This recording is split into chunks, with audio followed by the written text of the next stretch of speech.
Alhamdulillah. Jadi Bang, kalau tadi nanya, saya tidak punya cita-cita sedikit pun dari dulu jadi advokat, nggak pernah Bang. Jadi ini sesuatu yang saya bilang ini adalah bonus dari Allah. Saya itu sebenarnya punya cita-cita adalah seorang dosen. Saya tidak tahu kenapa saya kemudian iseng belajar hukum. Tapi kemudian saya juga jadi arbiter. Artinya apa? Ini bonus ketika saya menjadi dosen, kan praktisi saya. Jadi akhirnya melengkapi saya ketika mengajar. Jadi semangat saya menjadi bagus Bang. Jadi sebenarnya ini by accident aja saya menjadi lawyer. Jadi bukan sesuatu. Karena dulu saya backgroundnya IT.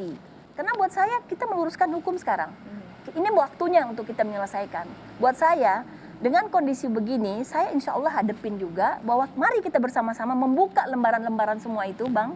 Kalau tadi yang kamu ceritakan itu kan masalah substansi perkara PK, sedangkan Anda ditetapkan sebagai tersangka dalam kasus hal berbeda, yaitu yang diduga membantu mendatangkan Joko Chandra. Apakah Anda merasa itu tuduhan benar atau kriminalisasi advokat atau bagaimana? Menurut saya kriminalisasi advokat juga. Kenapa? Anda juga tahu sebagai seorang advokat, kita itu dilema ya. Bahwa di satu sisi kita penegak hukum. Maka ketika kita dalam penegakan hukum, kita harus hukum ditegakkan. Ya.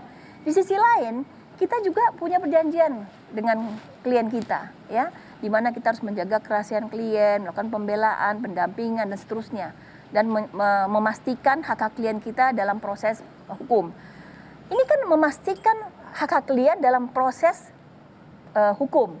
Di mana Pak Joko Chandra hanya datang ke Indonesia dengan tujuan mendaftarkan PK. Di mana 2 kali PK itu saya coba daftarkan ditolak Bang. Apakah nanti dari dalam penjara akan PK? Insya PK kedua? Allah, insya Allah beliau mau. Karena memang tujuan beliau sangat yakin, dia mengatakan bahwa saya hanya ingin ke Indonesia ketika nama baik saya benar.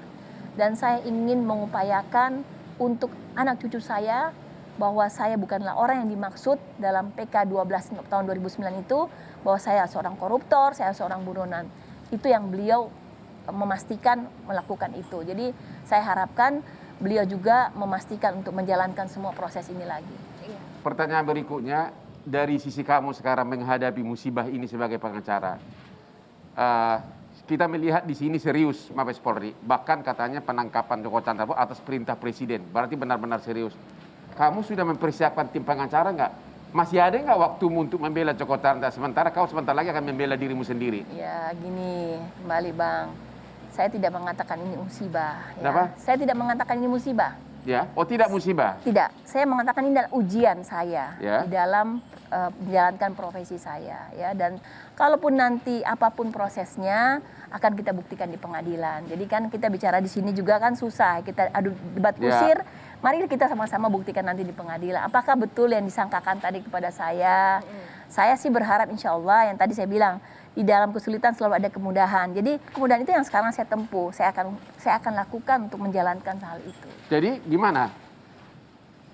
Pil pahit sebagai pengacara itu apa yang Anda rasakan sekarang?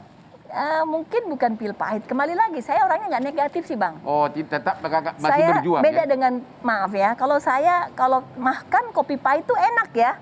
Kopi pahit itu enak loh Bang, nggak ada kolesterol, malah sehat.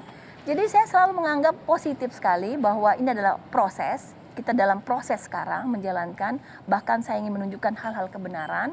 Mudah-mudahan akan terangkat di media nanti bahwa mari kita melihat dari sisi kebenaran. Tadi kan sudah terungkap ya, Abang sudah tanya dan saya sudah kasih berkas kepada Abang.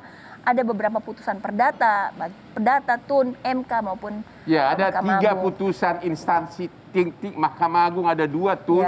Ya. Kemudian ada putusan Mahkamah Konstitusi yang bertentangan dengan putusan PK pidana. Betul sekali. Nah, jangan lupa untuk subscribe YouTube channel Metro TV News dan juga nyalakan notifikasinya.